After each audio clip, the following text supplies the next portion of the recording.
Hello guys, मेरा नाम है अभिमन्यु सिंह और आप सब देख रहे हैं अभिमन्यु सिंह टॉक्स। तो चलिए चलते हैं अपनी आज की कहानी की तरफ। आज सैटरडे था और निशा के ऑफिस की आज छुट्टी थी। निशा और उसके बॉयफ्रेंड प्रशांत के बीच में पिछले कुछ दिनों से काफी झगड़े चल रहे थे और इस बात को निशा सॉर्ट आउट करना चाहती थी। तो उसने प्रशांत से कहा कि तुम भी अपने ऑफिस की छुट्टी ले लो और आज पूरा दिन हम दोनों एक साथ बिताएंगे। प्रशांत को भी ये बात ठीक लगी क्योंकि एक साथ क्वालिटी टाइम स्पेंड करने से लड़ाइयाँ कम होंगी और अंडरस्टैंडिंग बढ़ेगी, ऐसा प्रशांत ने सोचा। फाइनली प्रशांत ने अपने ऑफिस में अपने एचआर को कॉल करके बीमार होने का बहाना बनाया और सिक लीव ले ली सैटरडे की। सुबह के 8 बज रहे थे और निशा ने प्रशांत को सारा प्लान फोन पे बता गया कि आज वो दोनों क्या क्या करेंगे। निशा के अकॉर्डिंग वो दोनों सबसे पहले तो मॉल जाएंगे और वहां घूमेंगे और थोड़ा शॉपिंग करेंगे। फिर किड्स सेक्शन में जाके अपने बचपन के दिनों की तरह थोड़ा वीडियो गेम्स और वहां अवेलेबल कुछ अलग अलग तरह के गेम्स खेलेंगे। उसके बाद वहां किसी कैफे में बैठकर साथ कॉफी और डोनट्स खाएंगे क्योंकि निशा को डोनट्स बहुत पसंद थे। उसके बाद वो दोनों जू में जाएंगे और फिर वहां से निकलकर किसी अच्छे रेस्टोरेंट में खाना खाएंगे। और फिर रात में निशा ने प्रशांत को उसी के रेंटेड घर में रुकने के लिए राजी कर लिया था। निशा के रेंटेड घर में 2 फ्लोर्स थे। नीचे बीच में एक बड़ा सा हॉल था, ओपन किचन था।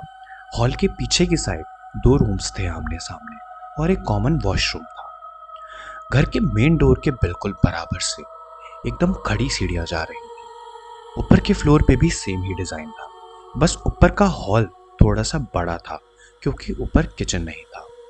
ऊपर के फ्लोर पे हॉल में बीच में एक टीवी यूनिट पे एक बड़ा सा टीवी रखा हुआ था और उसके जस्ट सामने एक रेड कलर का काफी बड़ा सा डिजाइनर सोफा रखा हुआ था और पीछे की तरफ 2 रूम्स थे आमने सामने। निशा के साथ वहां 2 लड़कियां और रहा करती थी, लेकिन इन दिनों वो दोनों अपने घर गई हुई थी। दिन बीता और निशा और प्रशांत ने वो सब किया जो उन लोगों ने प्लान किया हुआ था। फिर हुई रात। निशा और प्रशांत ने घर पहुंचकर बाहर से खाना मंगवाया। खाते खाते 11 बज चुके थे। दोनों ने मूवी देखने का प्लान बनाया और यहाँ बात थोड़ी सी बिगड़ गई। दोनों में कौन सी मूवी देखनी है इस बात को लेकर लड़ाई हो गई। प्रशांत एक एक्शन मूवी देखना चाहता था और निशा एक रोमांटिक कॉमेडी मूवी देखना चाहती थी। निशा ने अपने मन में डिसाइड किया कि वो ना कोई एक्शन मूवी चलाएगी और ना कोई रोमांटिक मूवी। निशा एक रैंडम हॉरर मूवी प्ले करती, लेकिन प्रशांत को निशा की ये बात बिल्कुल पसंद नहीं आई और प्रशांत ने निशा से नाराजगी भरे अंदाज में कहा, तुम ये मूवी बंद कर रही हो या मैं वापस अपने घर चला जाऊं। लेकिन निशा ने प्रशांत की इस बात को नजरअंदाज कर दिया और उस हॉरर मूवी को देखने के लिए बैठ गई। प्रशांत गुस्से में खड़ा हुआ और अपनी गाड़ी की चाबी उठाकर सीढ़ियों से सीधा नीचे उतरा और अपनी कार में बैठकर अपने घर की तरफ चल दिया। निशा भी गुस्से में थी तो उसने भी प्रशांत को नहीं रोका क्योंकि उन दोनों की ऐसी बचकानी लड़ाइयां होती रहती थी और कुछ टाइम बाद सब नॉर्मल हो जाता था। इस बात पे ज्यादा ना ध्यान देते हुए निशा ने उस हॉरर मूवी को देखना कंटिन्यू रखा। निशा को पता भी नहीं चला कि कब उसकी आंख लग गई और वो हॉल में ही सोफे पे सो गई। बीच रात में निशा की आंख खुली। उसकी सांसें तेज चल रही थी। उसे एक बुरा सपना आया था। निशा ने पास ही रखी अपनी पानी की बोतल उठाई और थोड़ा सा पानी पिया और अपने माथे से पसीना पोंछा। तभी निशा का ध्यान गया कि टीवी अभी तक चालू था और वो हॉरर मूवी अभी तक चल रही थी। निशा ने हॉल की वॉल पे टंगी हुई घड़ी की तरफ देखा। रात के 2:55 हो रहे थे। तभी टीवी से आवाज आई, किसी घड़ी की आवाज। वो आवाज जो घड़ी 1 घंटा पूरा होने के बाद करती है। निशा की नजर फिर से उसके हॉल की घड़ी पे गई। अब पूरे 3 बज चुके थे। निशा ने नोटिस किया कि टीवी में जो हॉरर मूवी चल रही है उसमें जो रूम दिखाया जा रहा वो तो काफी अलग था, लेकिन जो सोफा लगा हुआ वो डिट्टो निशा के हॉल वाले सोफे की तरह ही था जिस पे वो बैठी थी। यहाँ तक कि निशा के सोफे के सामने जो टेबल रखी हुई थी वो भी सेम, और उस पे जो कॉफी का मग रखा हुआ था वो भी सेम। निशा के रोंगटे खड़े हो गए। उसे बहुत अजीब सा लगने लगा। उसे किसी की प्रेजेंस महसूस हो रही थी उसके घर में। उसने 2-3 बार आवाज भी लगाई, कौन है, कौन है? देखो मेरे पापा पुलिस में हैं। अच्छा होगा कि तुम जो भी हो अभी के अभी मेरे घर से चले जाओ। तभी टीवी की स्क्रीन 1-2 बार टिमटिमाई और फिर से वही रूम, वही सोफा और वही टेबल दिखाई दे रही थी। निशा बहुत खौफ में थी। उसने देरी ना करते हुए तुरंत उठकर टीवी के मेन पावर सप्लाई वाले स्विच को ऑफ कर दिया। फिर राहत की सांसें, और फिर आके सोफे पे बैठ गई और अपने फोन में प्रशांत के मैसेज चेक करने लगी। वो अपने फोन में लगी ही हुई थी, लेकिन तभी उसे टिक टिक टिक की आवाज सुनने देने लगी। निशा की आंखें फटी की फटी रह गई। उसका दिल बाहर आने को था।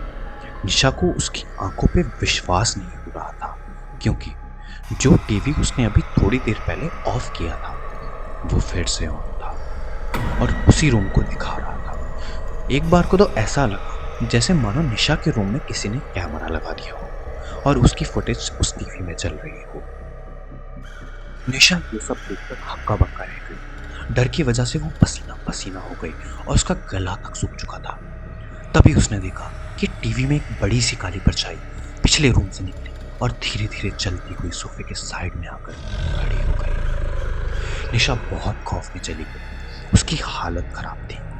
उसके हॉल में रखा हुआ लैंप टिमटिमाने लगा। तभी उसने खुद को थोड़ा हौसला दिया और धीरे धीरे अपनी गर्दन घुमाई उस साइड जिस साइड टीवी में वो काली परछाई खड़ी थी। वहां कोई नहीं था, लेकिन खौफ की बात तो ये थी कि वो किसी की प्रेजेंस महसूस कर सकती थी उस घर में। उसे ऐसा लग रहा था जैसे मानो उसके ऊपर कोई नजरें गड़ा के बैठा हो, उसे कॉन्टिन्यूसली देखे जा रहा हो। टीवी में हलचल हुई। टीवी में जो परछाई सोफे के पास खड़ी थी, निशा देख रही थी कि वो अब सोफे पर बैठ चुकी थी। निशा का दिल बहुत तेज धड़का हुआ था, मानो कि बाहर आ जाएगा। बहुत हिम्मत करके उसने सोफे की साइड दोबारा देखा जहां वो परछाई बैठी थी, और उस जगह सोफे पर जोर से हाथ मारा। तभी निशा ने देखा कि टीवी में जो परछाई बैठी थी सोफे पर, वो धीरे धीरे अपना हाथ आगे बढ़ा रही थी कॉफी मग की तरफ। निशा का ध्यान टीवी में उस परछाई पर था। तभी एक आवाज हुई। उसका ध्यान टूटा और उसने देखा कि कॉफी मग नीचे फ्लोर पे गिर के टूट गया है और उसमें रखी हुई कॉफी बिखर के सोफे के नीचे तक जा रही है। कॉफी फ्लोर पे बह रही थी और उस सोफे के नीचे जा रही थी। लेकिन तभी एक झप की आवाज हुई तो निशा ने देखा कि जहां पे कॉफी बिखरी हुई है वहां पे किसी ने पैर झपाक से रखा है और वहां पे उसके पैर का निशान बन गया है, जो कि नॉर्मल इंसान से बहुत बड़ा था। निशा की बहुत जोर से चीख निकल गई। उसने आव देखा ना ताव और तुरंत खड़ी होकर सीढ़ियों की तरफ भागी और मेन डोर से झटके के साथ खोला। और जैसे ही उसने मेन डोर खोला तो प्रशांत से टकरा गई। प्रशांत वापस आया था निशा से माफी मांगने। निशा प्रशांत के पीछे जाके छुप गई और रोने लगी। उसके आंसू कंटिन्यूअसली निकले जा रहे थे। प्रशांत ने निशा को चुप कराया और उसके आंसू और पसीना पोंछा। निशा ने प्रशांत को सब बताया। प्रशांत ने निशा की सारी बात सुनी और एंड में हंस के निशा का हाथ पकड़ा और उसे कहा कि चलो मैं भी तो देखूं कौन घुस आया है तुम्हारे घर में मेरे अलावा। प्रशांत ने निशा के साथ पूरा घर चेक किया। दोनों ऊपर गए, लेकिन जैसा निशा ने बताया था प्रशांत को वैसा कुछ भी नहीं था। यहां तक कि जो कॉफी मग नीचे गिर के टूट गया था वो भी सही सलामत टेबल पे रखा हुआ था और टीवी भी ऑफ था। प्रशांत ने निशा से कहा ये सब कुछ और नहीं बल्कि तुम्हारा वहम है, और उसे बेडरूम में ले जाकर सुला दिया और बेड की दूसरी साइड खुद सो गया। सुबह तो निशा ने देखा कि प्रशांत जा चुका था। उसने अपना फोन चेक किया और प्रशांत को कॉल किया। 5 से 7 बार कॉल करने के बाद भी प्रशांत ने फोन नहीं उठाया। फ्रस्ट्रेशन में आकर निशा ने प्रशांत के ऑफिस में ही काम करने वाले उसके एक दोस्त के पास फोन मिला दिया। 2 रिंग के बाद ही प्रशांत के दोस्त ने फोन उठा लिया। निशा ने तुरंत कहा, प्लीज प्रशांत को फोन देना, बहुत अर्जेंट है। उधर से कोई कुछ नहीं बोला। निशा ने 2-3 बार हेलो हेलो हेलो बोला। फोन की दूसरी तरफ से आवाज आई, निशा तुम क्या बोले जा रही हो, तुम्हें खबर नहीं है क्या? निशा चौंक गई और उसने बहुत वियर्ड से वे में पूछा कि प्रशांत कहाँ है, आखिर हुआ क्या है, ऐसा क्यों बोल रहे हो? प्रशांत का दोस्त बोला, निशा प्रशांत की कल डेथ हो गई है। कल रात के 12:30 बजे प्रशांत की डेड बॉडी मिली है पेट्रोल की। उसकी कार में उसका एक्सीडेंट हो गया है। ही इज नो मोर। मैं बाद में बात करता हूँ, यह कहकर प्रशांत के दोस्त ने फोन कट कर दिया। निशा को बहुत गहरा सदमा लगा। निशा फुट फुट कर रोने लगी। निशा के आंसू रुक ही नहीं रहे थे, उसकी पूरी बॉडी कांप रही थी। लेकिन तभी निशा को कल रात की बात याद आई।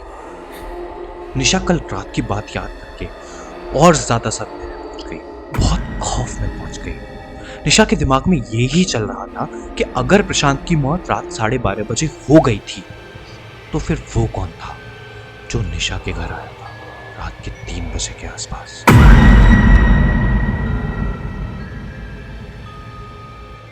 वो कौन था निशा के घर? निशा ने आव देखा ना ताव, उसने बस घर से बाहर निकलना था।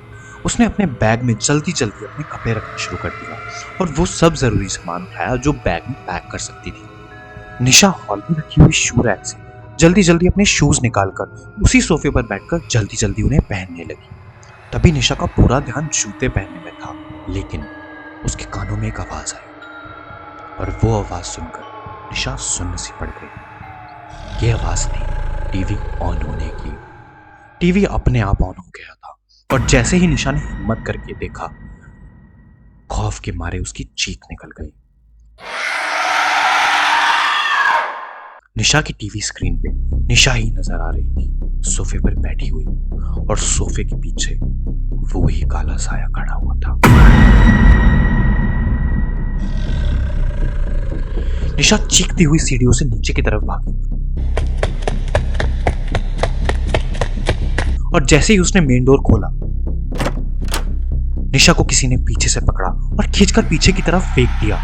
निशा जमीन पे पड़ी थी और हॉल में रखी हुई टेबल से सर टकराने की वजह से निशा के सर से खून बह रहा था।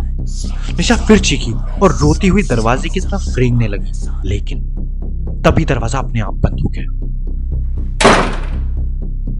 5 दिन बाद निशा से ना कांटेक्ट होने के बाद उसके घर वालों ने पुलिस में रिपोर्ट कराई।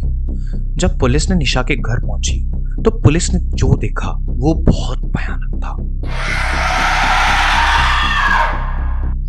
निशा ऊपर वाले फ्लोर पर ही थी, सोफे पे बैठी हुई थी।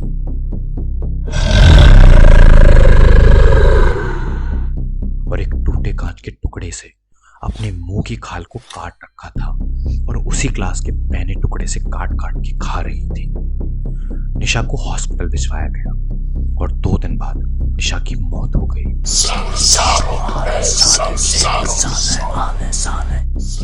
हैरानी की बात तो ये है कि पोस्टमार्टम के दौरान निशा के पेट पर एक निशान पाया गया।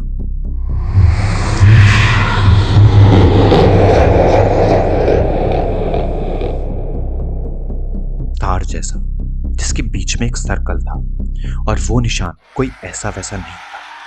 डॉक्टर के हिसाब से उस निशान को किसी ने किसी तेज हथियार से काट के बनाया था।